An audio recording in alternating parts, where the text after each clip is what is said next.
What is up, boys and girls, ladies and gents, toasters and toasters? It is your boy, Awakened Toaster, and today we're doing another top 5 video over the top 5 training / camping spots and revelations. So, let's get straight into this.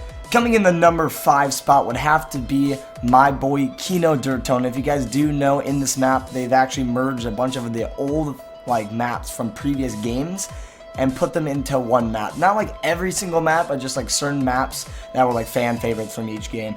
And you know, as you guys can tell, it is actually Kino Dirt Tone. In Kino Dirt Tone, there is a little bit of a more open area, but every now and then there is some little, you know, like catching spots that you can easily get down on. But another really amazing thing is that they have the HVK right on the wall, so if you're using like a blast furnace or dead wire variant with it, your HVK can just get filled right off the bat by just grabbing some ammo.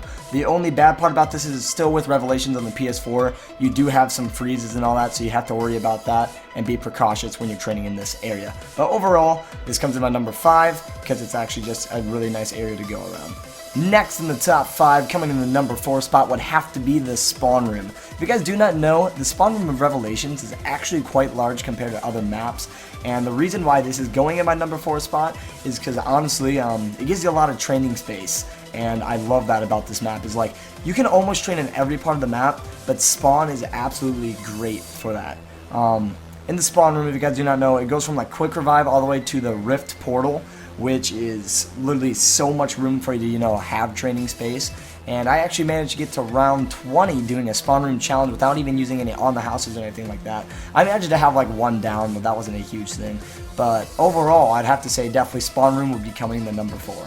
Now moving on to the number 3 spot would have to be the turrets. If you guys do not know, there's actually 4 different locations. There's one at Draka, one at Varrock, we got another one I think near Origins, and then we got spawn room. If you guys do or do not know about this, basically the turrets are what actually open the rift to Not Dirt Tone, but also a lot of people don't realize this is actually a really good circle training spot. So if you guys know how to do some circle trains, this is the area for you.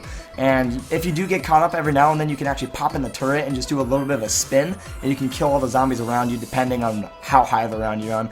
Definitely don't try doing that when you're at a super high round, but as a safety procedure in like an early round, if you need to just pop in there, you can usually just, you know, kill the zombies like really quick by popping into that. But like, this is definitely a great area for a 4-player game, because if you have 4 players, there's 4 different spots for those turrets, and you all have your own little destined area in a sense. But yeah, I'm gonna have to say that one's definitely gonna be my number 3. Here in the number 2 spot, moving on to camping, is gonna be the Varrock camping spot. If you guys do not know, if you walk up the stairs past the little electric trap, there's this little area in the corner next to this generator and the fence. If you camp right in that corner, you legitimately can just literally sit there for such high rounds. I actually made it to like round 74 before I actually froze. It was an absolutely amazing camping spot for the time being. But again, the only cautious thing is if you want to risk crashing your game and stuff, that spot's a little risky. But you can actually make it to quite high rounds just camping out in that room. And then most of the time when I'm actually camping in there, they come only out of those 2 windows and then they come up the stairs. But you have to be careful about not crossing this one location. It's basically, it almost looks like a line on the ground. That's kind of what I described it as. But if you pass this little spot that leads to the hallway, that's when some zombies may spawn behind you. But most of the time, you don't even have to worry about them spawning beside you. All you have to do is really just sit in this corner, stare at the 2 windows, and then pop the electric trap every now and then when you're feeling that, you know, you just want to burn some zombies with that thing.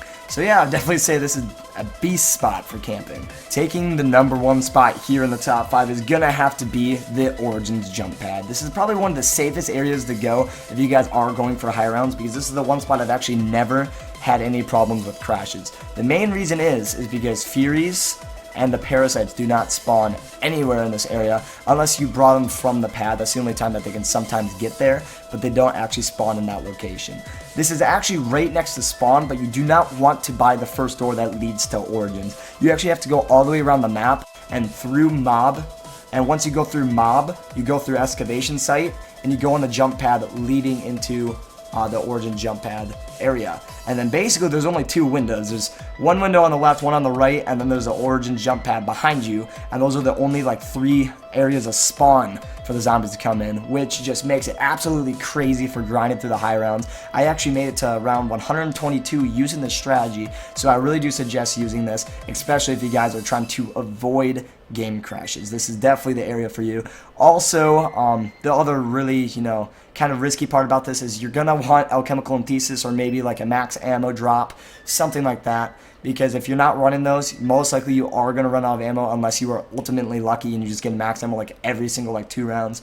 But running the Apothecary Servant, Thunder Gun, and your third Mule Kick weapon, you'll be absolutely killer staying in this location. I also use Ragnarok's. I would really suggest bringing those with, because once you shoot your Apothecary Servant, you usually get your Ragnarok's charged up and you can use those for quite a while, and that just grinds you through the rounds. Also, another mention to add into the Origins jump pad little spot is, yes, the Margwa and the Panzer will spawn in, but basically if you're running a Thunder Gun, the Panzer is a 4-shot kill on any round, unless you somehow miss him. But if you shoot him there, you can usually kill him right away. Same with the Margwa. If he's just spawning in, you can actually shoot all 3 heads right away. Otherwise, if you guys do want to play it safe, you guys can actually go in the jump pad, escape, and kill them near, the Origins area and all that stuff. You can go near, Generator 3 and kill the Margwa or Panzer, whatever you want to do in those locations. But personally, most of the time, I just spam the crap out of them right as they spawn in, usually. That actually works really, really well. But basically, that is actually it for my top 5. Leave your guys' suggestions down in the comments if you guys do have any other camping spots. I did not bring Apothecary into this one. I apologize, guys. I was going to bring the Apothecary training spot, but that seems like a lot of people didn't really like that one, so I decided not to add that into the top 5. But anyways, guys, if you guys did enjoy this video, make sure to show your guys a love and support by smashing that thumbs up. Subscribe to the channel if you guys are new, so you guys will stay up to date with the kind of we do post. But other than that, as always, keep it toasty, my friends.